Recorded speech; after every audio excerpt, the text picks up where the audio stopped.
أرسلناك شاهدا ومبشرا ونذيرا. یہ قرآن مجید میں یا ایھا النبی انا ارسلناک شاہدا ومبشرا ونذیرا. ہم نے وہ نبی بھیجا ہے, ہم نے بھیجا ہے, اب ہم ہی نے تو بھیجا ہے. اور اس میں کہا کہ جو شاہد بھی ہے, جو گواہ بھی ہے, جو مبشر بھی ہے, جو نذیر بھی ہے. پھر کہا کہ وہ حفظا للأمیین, جو امی لوگ ہیں ان کی پناہ گاہ اگر کوئی ہے تو وہ مسلمان ہے. حفظا للأمیین, امیوں کی, امی لوگوں کی, وہ لوگ جو کہ پڑھے ہوئے زیادہ نہیں ہیں, جو عام لوگ ہیں, جو عام لوگ ہیں, ان کے لیے بھی اگر کوئی پناہ کہیں پر ہے تو وہ دامن مصطفیٰ میں ہے. انت عبدی و رسولی, اللہ تعالیٰ نبی نے کہا کہ مصطفیٰ میرے بندے ہیں, مصطفیٰ میرے رسول ہیں. سب میں کل متوکل, میں نے مصطفیٰ کا نام متوکل رکھا ہے, لیکن ایک بار زندانہ غریب ہے. کریم علیہ السلام کی شان یہ ہے کہ آپ زبان کے سخت نہیں ہے, آپ دل کے بھی سخت نہیں ہے, اور بازاروں میں شور مچانے والے نہیں ہے, اور برائی کا جواب برائی سے دینے والے نہیں ہیں, برائی کا جواب برائی سے دینے والے, ولکن یعفو ویغفر,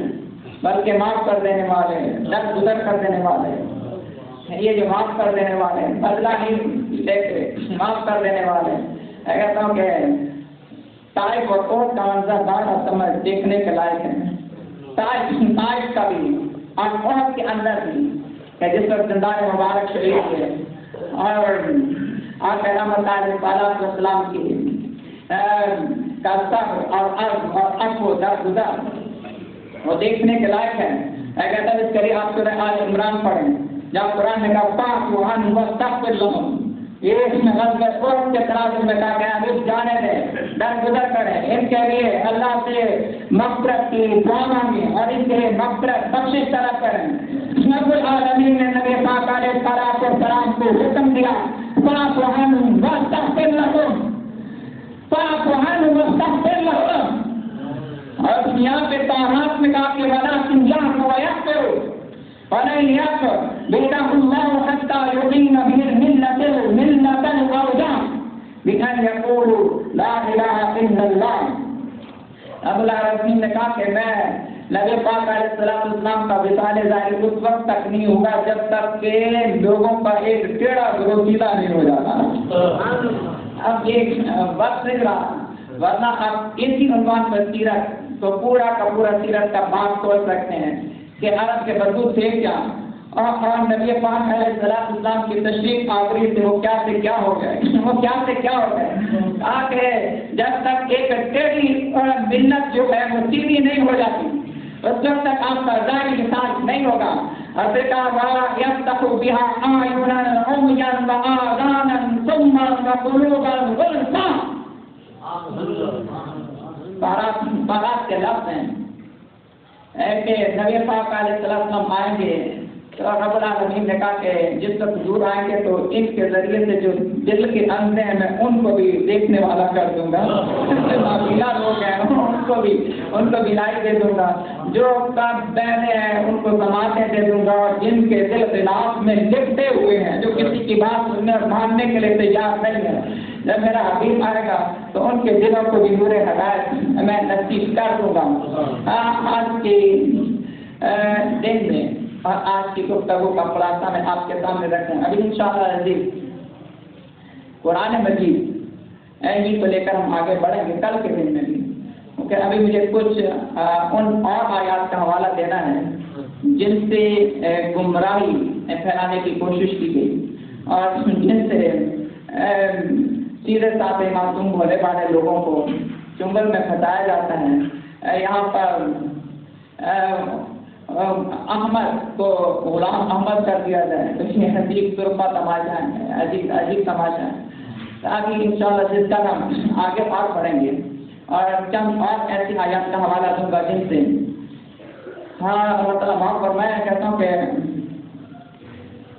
یقین کریں پورے مسجد میں بیٹھا ہوں, آپ کو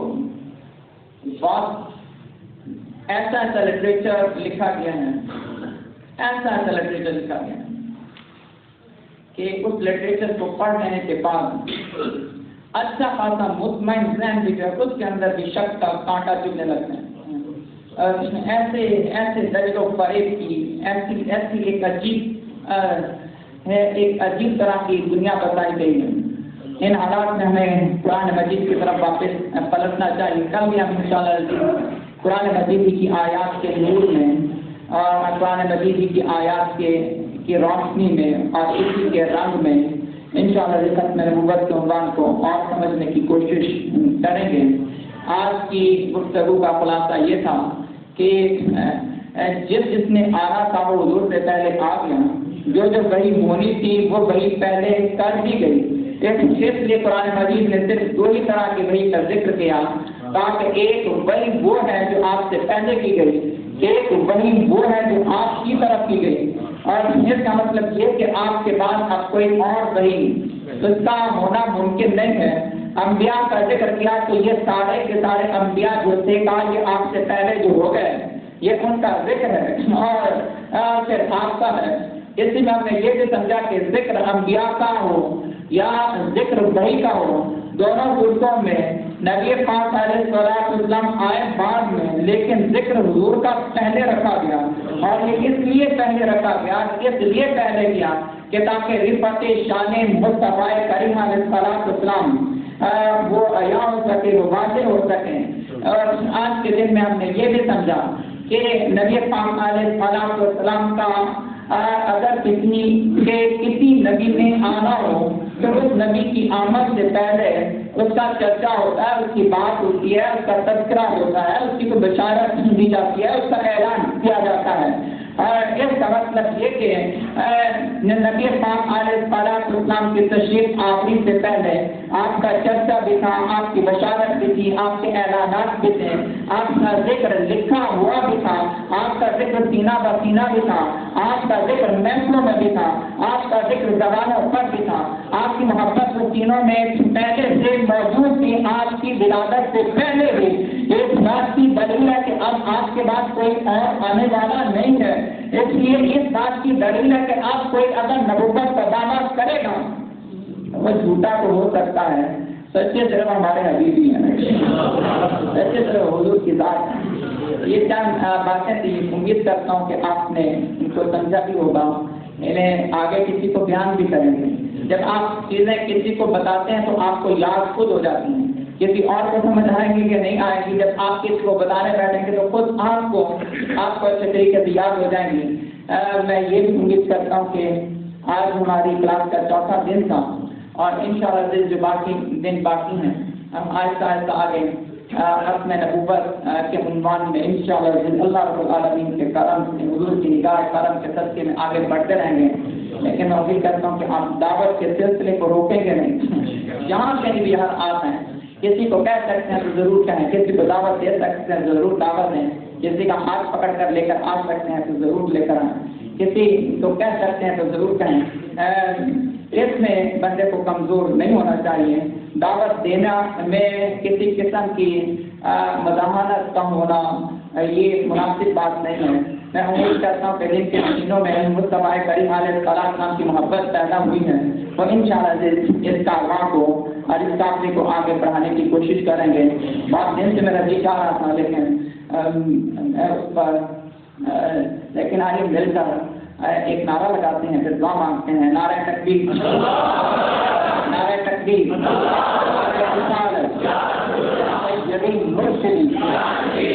غلام ہے غلام ہے، غلام یہ رسول ہے، غلام یہ رسول ہے، عشق مصطفیٰ، تاجدار ختم نبوت، تاجدار ختم نبوت، تاجدار ختم نبوت، تاجدار ختم نبوت، تاجدار ختم نبوت، تاجدار ختم نبوت کی محمد سے وفا ہم دے رہے ہیں، یہ جہاں چیز ہے کیا لوح قلم دے رہے ہیں۔ وآخر دعوانا الحمد للہ رب العالمین، الحمد للہ رب العالمین، والصلاة والسلام علی سید الانبیاء والمرسلین وعلی آلہ الطاہرین واصحابہ اجمعین۔ ربنا ظلمنا قلوبنا وإن لم تغفر لنا وترحمنا لنكونن من الخاسرين يا رب العالمین یا الہ العالمین جس نے مرد و خواتین جس وقت محفل میں شریک ہیں ان کے ہاتھ سے باتوں میں بلند ہیں اور جس کی دل کی دور ہوا ہے اے مالک مانا اس کی ہاتھ اطلاع کو قبول فرما اے رب العالمین جس کے ہاتھ تیری بارگاہ میں بلند ہے اس کے دل کی دور ہوا ہے میرے کریم مالک قبول فرما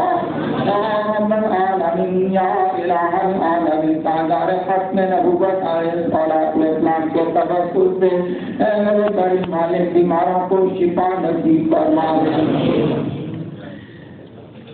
کسی اس دعا کے لیے آ رہا ہے بچی کو دل کا مسئلہ ہے رب العالمین اس کو شفا عطا فرما اور رب العالمین جتنے بیمار ہیں سب کو صحت عطا فرما اور اللہ جن کی روزی تنگ ہے ان کو کشادہ روزیاں نصیب فرما پاک روزیاں نصیب فرما گھروں میں برکتیں نصیب فرما اور رب العالمین تینوں میں مصطفیٰ کریم کا پیار نصیب فرما اللہ کی پناہ نصیب فرما اور رب العالمین یا الہ العالمین یا الہ العالمین دین دنیا آخرت کا خیر نصیب فرما اور رب العالمین ہماری غلطیاں اپنے کرم سے معاف فرما اور رب العالمین ہمارا قلیل بھی اپنی بارگاہ میں قبول فرما اور رب العالمین قبول فرما اور رب العالمین سینوں کو مصطفیٰ کریم علیہ الصلوۃ والسلام کی محبت سے روشن فرما ربنا تقبل منا انك انت السميع العليم وتب علينا انك انت التواب الرحيم وصلى الله تعالى على خير خلق محمد